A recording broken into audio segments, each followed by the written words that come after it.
안녕하세요, 샤스파입니다. 오늘은 아반떼 CN7의 하이브리드 모델과 그 다음에 N라인 모델에 대해서 알아보도록 할 텐데요. N라인 모델과 하이브리드 모델을 알아보기 전에 이 스파이샷은 또 어떤 차량인지 알아보도록 할 테니까 구독과 좋아요 먼저 부탁드립니다.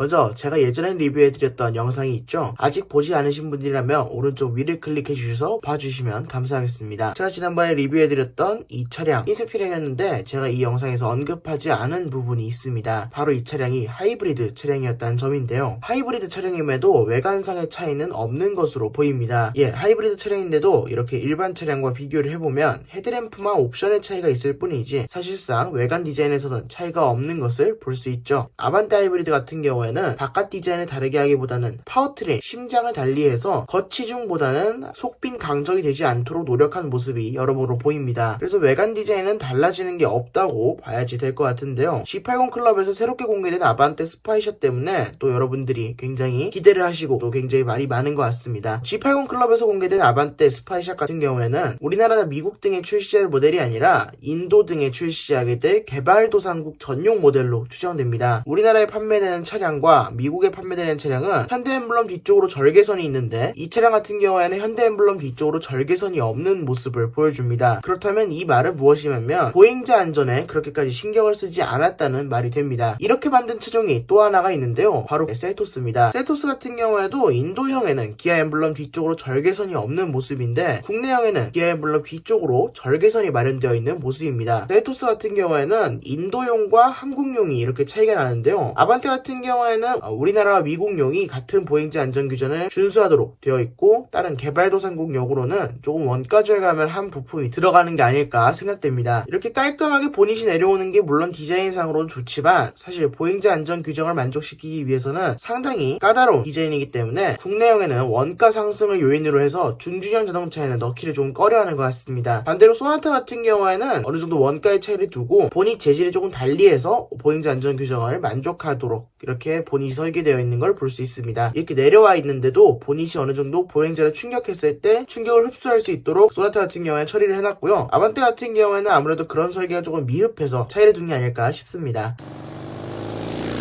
그리고 사이드 미러 밑에 렌즈, 카메라 렌즈가 위치하고 있는데요. 이건 어라운드 뷰용 카메라도 맞습니다. 근데 국내형에도 어라운드 뷰가 적용된다? 이거는 아직까지는 좀 아닌 것 같습니다. 이렇게 사이드 미러에 카메라가 달린 차량이 해외용에는 있는데 국내에는 없는 경우가 있습니다. 해외에는 사각지대 모니터도 지원되고 어라운드 뷰도 지원되는데 한국에는 사각지대 모니터고 어라운드 뷰고 이런 거 없는 그런 차량이 있는데요. 바로 기아자동차의 셀토스입니다. 인도 시장과 또 한국 시장이 또 다른데요. 인도 시장 같은 경우에는 셀토스는 어라운드 뷰 도 마련해두고 사각지대 모니터링 시스템도 마련해놨습니다. 인도판 셀토스에는 사이드미러에 카메라를 달아둬서 BVM, 블라인드 뷰 모니터를 사용할 수 있도록 해놓은 모습이고 어라운드 뷰 모니터 역시도 사용할 수 있도록 해놓은 모습인데 우리나라 모델에는 후방 모니터, 후방 카메라밖에 마련되지 않고 있습니다. 아반떼 같은 경우에 이 차량이 개발도상국 차량일 거라고 말씀을 드렸기 때문에 아마 아반떼도 인도에 나가는 차량에는 BVM이나 이런 여러가지 시스템을 달아주고 한국에 나오는 차량은 그렇지는 않지 않을까라는 생각을 해보게 됩니다. 그리고 아반떼 하이브리드로 바뀌면서 기어봉이 버튼식 기어로 바뀔 거라는 걱정 아닌 기대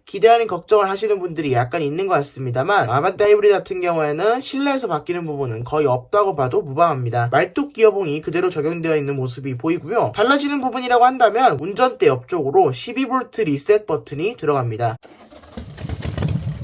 그리고 여담처럼 드리는 말씀이지만 이제 앞으로는 현대자동차 하이브리드에서 일반 차량과 디자인이 달라지는 것을 기대하기는 좀 힘들어 보입니다. 이런 행보가 이어진 것은 페이스리프트 전 그랜저 IG가 출시하면서부터였는데요. 페이스리프트 그랜저 IG가 출시하기 전에 하이브리드 디자인에 대해서 어떻게 생각하냐고 물었더니 하이브리드 디자인과 일반 차량의 디자인이 다른 게 거부감이 느껴져서 쉽게 사기가 꺼려진다는 것이 많은 의견이었습니다. 그 설문조사 결과를 현대자동차는 받아들였고 그렇기 때문에 현대자동차에서는 그랜저 IG 하이브리드를 일반적인 그랜저 IG 하이브리드와 휠 빼고 전부 동일한 디자인으로 출시를 했었죠. 그렇게 해서 차가 안 팔렸다면 모르겠는데 또 차가 그랜저고 거기다가 하이브리드에 대한 인식이 좋았던 시절이기 때문에 그랜저 하이브리드 역시도 굉장히 잘 팔렸습니다. 디자인이 똑같아야지만 성공을 하는구나, 하이브리드용으로 디자인이 튀면 안 되겠구나 라는 생각을 가지고 DM8 하이브리드나 지금 현재 나오고 있는 그랜저 IG 하이브리드, 다양한 하이브리드들이 일반 모델과 차이가 없는 것이 그 예입니다.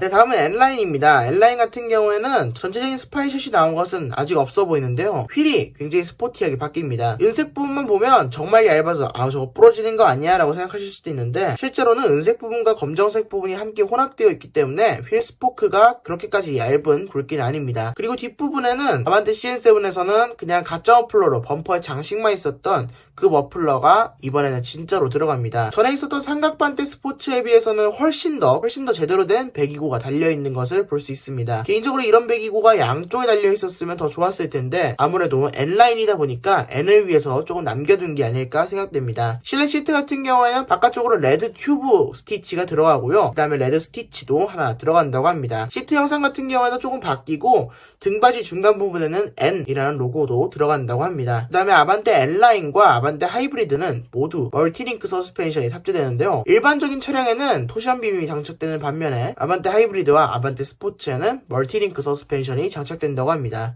그리고 아반떼 하이브리드가 출시한다고 해서 아이오닉 하이브리드를 걱정하시는 분들이 좀 계신 것 같습니다. 아이오닉 하이브리드는 어떻게 되냐고요? 네, 끝내 단종되고 말았습니다. 아이오닉 하이브리드와 플러그인 하이브리드는 단종 수순을 밟게 되고요. 아이오닉은 전기차만 지속적으로 생산한다고 합니다. 네, 그러면 오늘 아반떼 CN7 하이브리드와 그리고 아반떼 CN7 N라인 정보에 대해서 전해드렸습니다. 그러면 구독과 좋아요 부탁드립니다. 감사합니다.